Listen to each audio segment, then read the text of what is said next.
മാന്യപ്രേക്ഷകർക്ക് എൻ്റെ പ്രണാമം. മാതൃഭൂമിയിലും മനോരമയിലുമൊക്കെ ശ്രീനാരായണ ഗുരുദേവന് ജാതിയില്ല മതമില്ല എന്ന് പറഞ്ഞതിൻ്റെ 100ാം വാർഷികം ആഘോഷത്തിൻ്റെ പിന്നാലെയാണ് നമ്മുടെ കേരള മുഖ്യമന്ത്രി പിണറായി വിജയൻ. അത് ഒറ്റ പരിപാടിയേ ഉള്ളൂ. അങ്ങേർക്ക് CPM-ലെ മുതിർന്ന ഈഴവ നേതാവായതുകൊണ്ടായിരിക്കാം തൻ്റെ ജാതിയിൽപ്പെട്ട ആൾ തന്നെയാണ് ശ്രീനാരായണ ഗുരുദേവൻ എന്ന് അറിഞ്ഞ് ഇതിന് മുൻകൈ എടുത്തിരിക്കുന്നത് എന്ന് തോന്നുന്നു ചിലപ്പോൾ ഇതൊക്കെ കാണുമ്പോൾ. പിന്നെ വേറൊരു കാര്യമുണ്ട്. ശ്രീനാരായണ ഗുരുദേവൻ ജാതിയില്ല എന്ന് പറഞ്ഞത് അത്ഭുതത്തിന് വകയുള്ളതല്ല. ഞാനിത് നേരത്തെ പറഞ്ഞിട്ടുണ്ട്, 2 പ്രാവശ്യം പറഞ്ഞിട്ടുണ്ട്. ഒരു മനുഷ്യൻ ജന്മനാൽ ജായതേ ശൂദ്ര, ജന്മം കൊണ്ട് മാനസികമായിട്ട് ശൂദ്രൻ, കർമ്മത്തിലൂടെ വ്യാവഹാരിക ലോകത്തിലേക്ക് വരുമ്പോൾ വൈശ്യൻ, പിന്നെ എന്റേത് എനിക്ക് എന്നുള്ള പ്രൊട്ടക്ഷനിസം വരുമ്പോൾ ക്ഷത്രിയൻ, കുറെ കൂടി പഠിച്ചു പഠിപ്പിക്കുന്ന ലെവലിലേക്ക് വരുമ്പോൾ മാനസികമായിട്ട് അവൻ ബ്രാഹ്മണൻ, പിന്നെ അവൻ സന്യാസി, പിന്നെ അവൻ ഋഷി, പിന്നെ അവൻ ഉയർന്ന മഹർഷി, പിന്നെ അവൻ ഹംസഋഷി. തെറ്റുകളും ശരികളുമുള്ള ലോകത്തിൽ നിന്ന് ശരി മാത്രം എടുക്കാൻ സാധിക്കുന്ന ഹംസഋഷി, പിന്നെ പരമഹംസ ഋഷി. പരമഹംസ ഋഷിയിൽ നിന്ന് രാമകൃഷ്ണ പരമഹംസറാണ് പരമഹംസ ഋഷി. അവിടെ നിന്ന് അടുത്ത ലെവലാണ് പരമഹംസ പരിവ്രാജക ഋഷി. ഒന്നിനോടും ബന്ധനമില്ലാത്ത അവസ്ഥ. ഒരു ഗ്രാമത്തിൽ ഒരു ദിവസമേ താമസിക്കാവൂ പരമഹംസ ഋഷിക്ക്. ഒരു പട്ടണത്തിൽ 3 ദിവസമേ താമസിക്കാവൂ. ഒരു ക്ഷേത്രത്തിൽ 5 ദിവസമേ താമസിക്കാവൂ. അതിൽ കൂടുതൽ താമസിച്ചാൽ അവിടെ ഉള്ളതിനോട് ബന്ധനം വരും. കാട്ടിലാണെങ്കിൽ 7 ദിവസമേ താമസിക്കാവൂ. അതിൽ കൂടുതൽ താമസിച്ചാൽ പർണശാല ഉണ്ടാക്കിയിട്ട് പിന്നെ അവിടെ താമസിച്ച് സുഖമായിട്ട് ഉറങ്ങണം എന്നൊക്കെ തോന്നും. ഒന്നിനോടും ബന്ധനമില്ലാത്ത അവസ്ഥ വരുന്ന സമയത്താണ് പറയുന്നത് ന മന്ത്രം ന തന്ത്രം ന ധ്യാനം ന ശയനം ന യജ്ഞോപവീതം ന ദണ്ഡം ന ശിഖ ന കമണ്ഡലു. ഇപ്പം മന്ത്രമില്ല, തന്ത്രമില്ല, ധ്യാനമില്ല, ശൗചമില്ല, യാതൊന്നുമില്ലാത്ത അവസ്ഥ വരുമ്പോഴാണ് എനിക്ക് ജാതിയോ മതമോ ഇല്ല എന്ന് വിവേകാനന്ദൻ പറഞ്ഞതുപോലെ പറയുന്നത്. അത് ഏത് വിഭാഗത്തിൽപ്പെട്ട സന്യാസിയും ഭാരതത്തിൽ പറയുന്നത് തന്നെയാണ് നാരായണ ഗുരു പറഞ്ഞിരിക്കുന്നത്.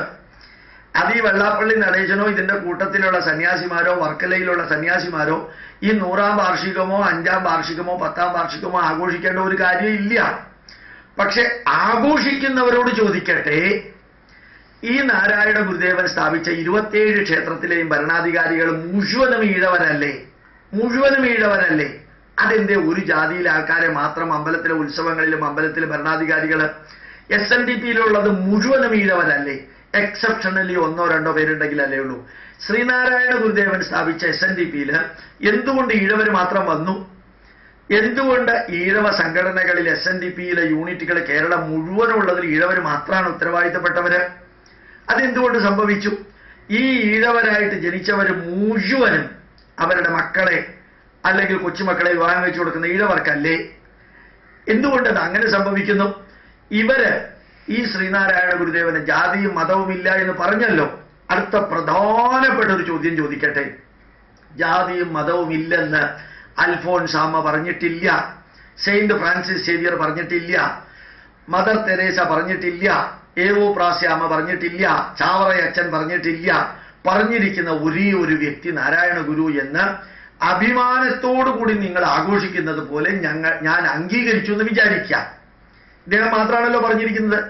ആ സ്ഥിതിക്ക് ഗവൺമെന്റ് ഓഫീസുകളിൽ എല്ലാം നാരായണ ഗുരുദേവന്റെ ചിത്രം വെച്ചൂടെ? എല്ലായിടത്തും വെച്ചൂടെ? എല്ലാ മന്ത്രിമാരുടെ വീടുകളിലും നാരായണ ഗുരുദേവന്റെ വെച്ചൂടെ? ഈ നാരായണ ഗുരുദേവന്റെ ചിത്രം എവിടെയൊക്കെ NSSകാർക്ക് എത്തിക്കാൻ പറ്റുമോ ഒന്ന് എത്തിച്ചൂടെ? അവരും ഇതൊന്ന് സ്വീകരിക്കട്ടെ. പിന്നെ ഗവൺമെന്റ്, കേന്ദ്ര ഗവൺമെന്റ് ആയാലും സംസ്ഥാന ഗവൺമെന്റ് ആയാലും നേരിട്ട് നടത്തുകയോ അവരുടെ സിലബസ് പഠിപ്പിക്കുന്ന സ്കൂളുകളിലെല്ലാം ദൈവദശകം പാടണമെന്ന് പറഞ്ഞുകൂടെ? ഗംഭീരൻ. എന്തായാലും ജാതിയും മതവും ഇല്ലാത്ത കേരളത്തിലെ ഒരേ ഒരാളാണ് പ്രഖ്യാപിച്ചിരിക്കുന്നത്, അവതാരമായ ശ്രീനാരായണ ഗുരുദേവൻ. മാത്രമല്ല, ഇനി കേരളത്തിലെ SNDP-യുടെ അല്ലെങ്കിൽ CPM-ന്റെ അതല്ലെങ്കിൽ CPI-യുടെ കീഴില് എത്രയെല്ലാം അംഗങ്ങളുണ്ടോ അവരെല്ലാം ഈഴവ സമുദായത്തിൽ നിന്ന് അല്ലാതെയും വിവാഹം കഴിക്കുന്ന, അത് വേണം, ജാതിയില്ല എന്നാണല്ലോ പറഞ്ഞിരിക്കുന്നത്.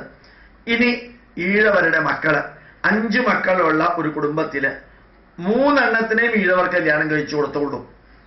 1 എണ്ണത്തിനോ 2 എണ്ണത്തിനോ എങ്കിലും ഈഴവരല്ലാത്തവർക്കൊന്ന് കല്യാണം കഴിച്ചു കൊടുത്ത് ജാതിയില്ല എന്ന വിളംബരത്തിനെ പ്രായോഗികമായിട്ടൊന്ന് നടത്താൻ ശ്രമിച്ചൂടെ?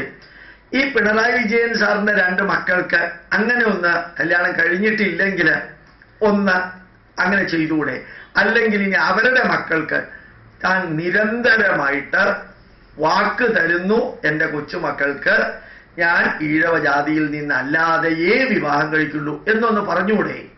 EM ശങ്കരൻ നമ്പൂതിരിപ്പാട് എന്ന പ്രഗത്ഭനായ വ്യക്തി നമ്പൂതിരിപ്പാട് എന്ന പേരും വെച്ചോണ്ടല്ലേ നടന്നത്? അദ്ദേഹത്തിന്റെ മക്കളൊക്കെ നമ്പൂതിരിമാർക്ക് ഗണപതി ഹോമം പോലെ വിവാഹത്തിന്റെ ഹോമം നടത്തിയിട്ട് തന്നെയാണ് കെട്ടിച്ചു കൊടുത്തത്. അതുപോലെ നിങ്ങൾ ചെയ്യരുത്. കാരണം നിങ്ങൾ നാരായണ ഗുരുവിന്റെ ആൾക്കാരല്ലേ. ഈ നാരായണ ഗുരുവിനെ ഒരു മതത്തിന്റെ കീഴിൽ എന്തിനാ ഗോപാലകൃഷ്ണൻ സാറ് ചെന്ന് കെട്ടി നിർത്തുന്നത് എന്ന് ഇന്നലെ ഒരാൾ എന്നോട് ചോദിച്ചു. ഞാൻ അയാളുടെ ഉത്തരം പറയുന്നു, നാരായണ ഗുരുദേവനെ കേരളത്തിന്റെ പുറത്തു പോകാൻ അനുവദിക്കാതിരുന്നത് ഈഴവ സമുദായമാണ്. അങ്ങനെ കേരളത്തിൽ നിന്ന് പുറത്തു പോയിരുന്നെങ്കിൽ ഈ ബീഹാറിലും ബംഗാളിലും ഉത്തർപ്രദേശിലും ഇന്ന് നടമാടിക്കൊണ്ടിരിക്കുന്ന നീചമായിട്ടുള്ള ജാതി വ്യവസ്ഥ ഉണ്ടാകുമായിരുന്നില്ല. ശ്രീനാരായണ ഗുരുദേവൻ ഒരു ഹിന്ദുവാണെന്ന് അതും ഇതും എന്തിനാ പറയുന്നത്? അതും ഇതും അല്ലല്ലോ പറഞ്ഞത്. അങ്ങേര് സ്ഥാപിച്ച 27 ക്ഷേത്രങ്ങളും ശിഷ്യന്മാരെ കൊണ്ട് സ്ഥാപിച്ച 14 ക്ഷേത്രങ്ങളിൽ അങ്ങനെ 41 ക്ഷേത്രങ്ങളിലും ഒരിടത്തും കുരിശും ചന്ദ്രക്കലയും വെച്ചിട്ടില്ല. 61 അല്ലെങ്കിൽ 63 കൃതികളില് അനുകമ്പ ദശകത്തിൽ ഒരു വാക്ക് ക്രിസ്തുവിനെ കുറിച്ചും മുഹമ്മദ് നബിയെ കുറിച്ചും ഉപയോഗിച്ചതല്ലാതെ വേറെ ഉപയോഗിച്ചിട്ടില്ല. താൻ പണ്ട് ചെയ്തത് തെറ്റാണെന്ന് നാരായണ ഗുരുദേവൻ പറഞ്ഞിട്ടില്ല. താൻ പ്രതിഷ്ഠിച്ച അമ്പലങ്ങളെല്ലാം ഇടിച്ചു പൊളിക്കാൻ പറഞ്ഞിട്ടില്ല. കരിയും കരിമരുന്നും വേണ്ടെന്ന് പറഞ്ഞത് പള്ളിക്കാരോടും മുസ്ലിം മസ്ജിദുകാരോടും അല്ല. ഓരോ അമ്പലത്തിലും പുരാണങ്ങളും ഇതിഹാസങ്ങളും പഠിപ്പിക്കാൻ 2 യുവാക്കള് പഠിച്ച യുവാക്കൾക്ക് ശമ്പളം കൊടുത്ത് നിയോഗിക്കണമെന്ന് പറഞ്ഞത് ബൈബിളും കൂടി പഠിപ്പിക്കാൻ പറഞ്ഞിട്ടില്ല. വസ്തുതകൾ ഇങ്ങനെയിരിക്കെ ജാതിയില്ല എന്ന വിളംബരം ജാതി കൊണ്ട് മാത്രം ജീവിക്കുന്ന ഈഴവ സമുദായം, വെള്ളാപ്പള്ളി നടേശൻ ഉൾപ്പെടെ ജാതി കൊണ്ട് മാത്രം ജീവിക്കുന്നവരാണ്. ജാതി പറയുമെന്ന് 100 പ്രാവശ്യം പറഞ്ഞാലാണ് വെള്ളാപ്പള്ളി നടേശൻ. അപ്പൊ പിന്നെ ജാതി ഇല്ല എന്ന് പറയുന്ന ഒരു അവതാരത്തെ ജാതി മാത്രം പറയുകയും പ്രവർത്തിപ്പിക്കുകയും ചെയ്യുന്നവര് എന്തേ ചെയ്യുന്നു? നാരായണ ഗുരുദേവന്റെ സമാധി ദിനം സെപ്റ്റംബർ 21 എന്തുകൊണ്ട് എല്ലാവരെയും ചേർത്ത് ആഘോഷിച്ചുകൂടാ? ചതയ ദിനം, ഞാൻ ഈ അടുത്ത കാലത്ത് ചതയ ദിനത്തിന് പോയത് ദുബായിലാണ്. എനിക്ക് അത്ഭുതം തോന്നി, എല്ലാവരും അതിൽ പങ്കെടുത്തിരുന്നു. അങ്ങനെ കേരളത്തിൽ ഒന്ന് ചെയ്തൂടെ? ഇത് ചതയം ഈഴവരുടെ മാത്രം, നാരായണ ഗുരുദേവന്റെ മാത്രമാക്കിയത് എന്തിനാ? കൊടുങ്ങല്ലൂർ ഒരു ദിവസം പോയപ്പോ സർവമത സമ്മേളനമാണ് അവിടെ ഗുരുദർശന വേദിയിൽ കണ്ടത്. എന്നോട് പറഞ്ഞു, കൊടുങ്ങല്ലൂരിലെ ശ്രീനാരായണ പ്രസ്ഥാനത്തിൽ SNDP അല്ല, ഒരു പ്രത്യേക സംഘടനയാണ്. അവിടെ എല്ലാ വർഷവും സർവമത സമ്മേളനമാണ്. ഈ നാരായണ ഗുരുവിന്റെ സമാധി ദിനത്തില്, ചതയ ദിനത്തിലല്ല, സമാധി ദിനത്തിൽ സെപ്റ്റംബർ 21 അത് വരുന്നതെന്ന് തോന്നുന്നു. അന്ന് ഒരിക്കൽ 4 വർഷം മുമ്പ് ഞാനായിരുന്നു സർവമത സമ്മേളനത്തിൽ ഹിന്ദു ധർമ്മത്തെക്കുറിച്ച് പറയാം. പിന്നെ ഒരു വലിയ മൗലവി ഉണ്ടായിരുന്നു, ചേരമാൻ പള്ളിയിലെ ആണെന്ന് തോന്നുന്നു. പിന്നെ വേറൊരാൾ, ഒരു പള്ളിയിലെ അച്ഛൻ, ഒരു ബിഷപ്പ്, തൃശ്ശൂർ ബിഷപ്പോ മറ്റായിരുന്നു. പിന്നെ ഞാനും ഉണ്ടായിരുന്നു. അവരുടെ പ്രഭാഷണം കഴിഞ്ഞിട്ട് എൻ്റെ പ്രഭാഷണം വരുമ്പോ ഈ ഒരു ജാതിയും ഒരു മതം ഒരു ദൈവം എന്ന് പറഞ്ഞ നാരായണ ഗുരുവിനെ കുറിച്ച് പ്രസംഗിക്കാനാണല്ലോ മൗലവിയും അച്ഛനും വന്നത്. നിങ്ങളുടെ മതത്തെ ഇങ്ങനെ എൻ്റെ മതത്തിലൂടെ അല്ലാതെ സ്വർഗത്തിൽ പോകാൻ സാധിക്കില്ല, അള്ളാഹു മാത്രമാണ് സത്യം, ഖുർആൻ മാത്രമാണ് സത്യം, അങ്ങനെ അല്ല എന്നൊന്ന് ഈ മൈക്കിലൂടെ പറയാമോ എന്ന് ഞാൻ അവരോട് ചോദിച്ചു. പബ്ലിക്കായിട്ട് ചോദിച്ചു, ബിഷപ്പിനോട് ചോദിച്ചു. നിങ്ങളൊന്ന് പറയാമോ, യേശു ക്രിസ്തു ഏകരക്ഷകൻ എന്നിനി പറയില്ല, യഹോവ നല്ലവനായ ദൈവം, ഒരു ദൈവമേ ഉള്ളൂ, മാനസാന്തരപ്പെടുവിൻ, സ്വർഗത്തിൽ പോകുവിൻ, പാപത്തിന്റെ പ്രതിഫലം മരണമാണ്, അന്ന് യേശു ക്രിസ്തു നിങ്ങൾക്ക് വേണ്ടി വാദിക്കാൻ വരും, അതൊന്നും ശരിയല്ല, ഏത് നിങ്ങൾക്ക് ആരാധിക്കാൻ സ്വാതന്ത്ര്യമുണ്ടെന്ന് ഒന്ന് ഈ മൈക്കിൽ വന്ന് പറയോ, ഞാൻ മാറി നിൽക്കാം എന്ന് ആ കൊടുങ്ങല്ലൂർ പറഞ്ഞു. എല്ലാവരും കൈയടിച്ചു. ഈ ബിഷപ്പും ഈ മൗലവിയും തലതാഴ്ത്തിയാ പറഞ്ഞത്. നിങ്ങള് ഒരു ജാതിയില്ല മതമില്ല നാരായണ ഗുരുദേവൻ എന്ന് പറയുമ്പോ ഇത് ക്രിസ്ത്യാനി അംഗീകരിക്കോ, മുസ്ലിം അംഗീകരിക്കോ? ക്രിസ്ത്യൻ പള്ളിയിലോ മുസ്ലിം മസ്ജിദിലോ നാരായണ ഗുരുവിന്റെ ചിത്രം ഒന്ന് അവർ വെക്കോ? ഭഗവത്ഗീത ഒന്ന് അവിടെ വെക്കോ? അതുപോലെ ശാരദാദേവിയുടെ പ്രതിഷ്ഠയുടെ ഒരു അംശം അവിടെ വെക്കാൻ സാധിക്കുമോ?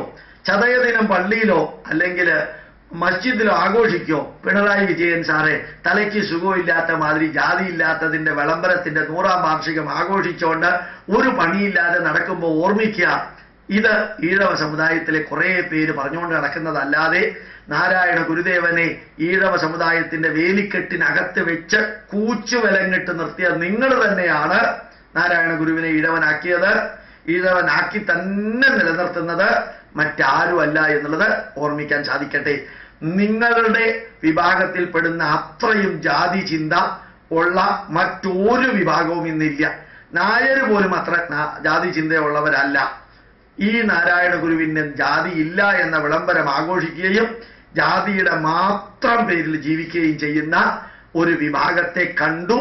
ആ കൊടുങ്ങല്ലൂര് ഒരു സംഭവം കൂടി നടന്നു. കൃത്യം 2 മണിക്ക് അവിടെ വന്ന എല്ലാ മതത്തിലുള്ളവർക്കും വിഭവ സമൃദ്ധമായ സദ്യ, 3 കൂട്ടം പായസം കൂട്ടി വിഭവ സമൃദ്ധമായ സദ്യ 2 മണിക്ക് സർവമത സമ്മേളനം കഴിഞ്ഞ് എന്നോടും പറഞ്ഞു, നിങ്ങൾ ഭക്ഷണം കഴിച്ചിട്ടേ പോകാവൂ എന്ന്.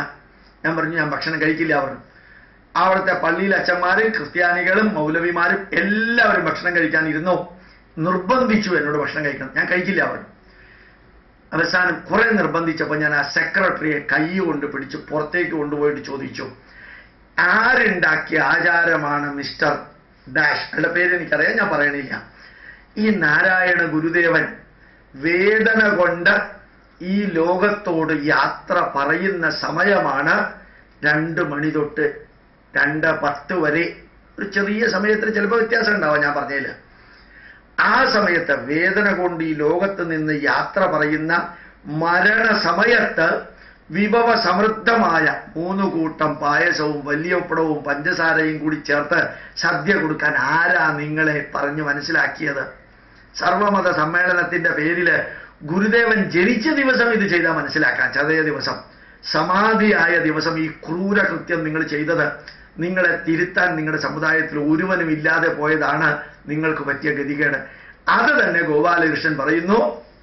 സ്വയം ഹിന്ദു ധർമ്മത്തിനും ഭാരതീയ പൈതൃകത്തിനും നന്മയ്ക്കും വേണ്ടി വിവാഹ ചടങ്ങുകളിലെ വേദമന്ത്രങ്ങൾ പഠിച്ച് അത് ചേർക്കണമെന്ന് പറഞ്ഞ് വിവാഹാചാരങ്ങൾ എഴുതിയ ഓരോ ക്ഷേത്രത്തിലും വൈദിക വിധി പ്രകാരമുള്ള മന്ത്രങ്ങളും ധ്യാനമന്ത്രങ്ങളും എഴുതിയ ശരിക്ക് അക്ഷരാർത്ഥത്തിൽ പ്രതിഷ്ഠ നടത്തിയിട്ട് 3 നേരവും പൂജ നടത്താൻ നിർദ്ദേശിച്ച, തന്ത്രിമാർക്ക് തന്ത്രം പഠിപ്പിച്ച ആ നാരായണ ഗുരുദേവന് ജാതിയില്ല മതമില്ല എന്നൊക്കെ പറയുമ്പോൾ പറയുന്നവർ മെന്റൽ ഹോസ്പിറ്റലിൽ നിന്ന് ഇറങ്ങി വരികയാണെങ്കിൽ മനസ്സിലാക്കാൻ തലയ്ക്ക് സുഖമില്ലാത്തത് കൊണ്ടാണ്.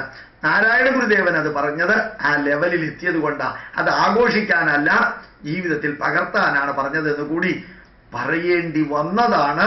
എന്നെ കൊണ്ട് ഇത് പറയിപ്പിച്ചതാ 1-2 പേര് അവരുടെ കമന്റിലൂടെ. ഇല്ലെങ്കിൽ ഞാനിത് പറയില്ലായിരുന്നു. ഇതിനേക്കാൾ ഇന്റൻസിറ്റി കുറച്ച് നേരത്തെ പറഞ്ഞിട്ടുണ്ട്. പ്രണാമം, നമസ്കാരം.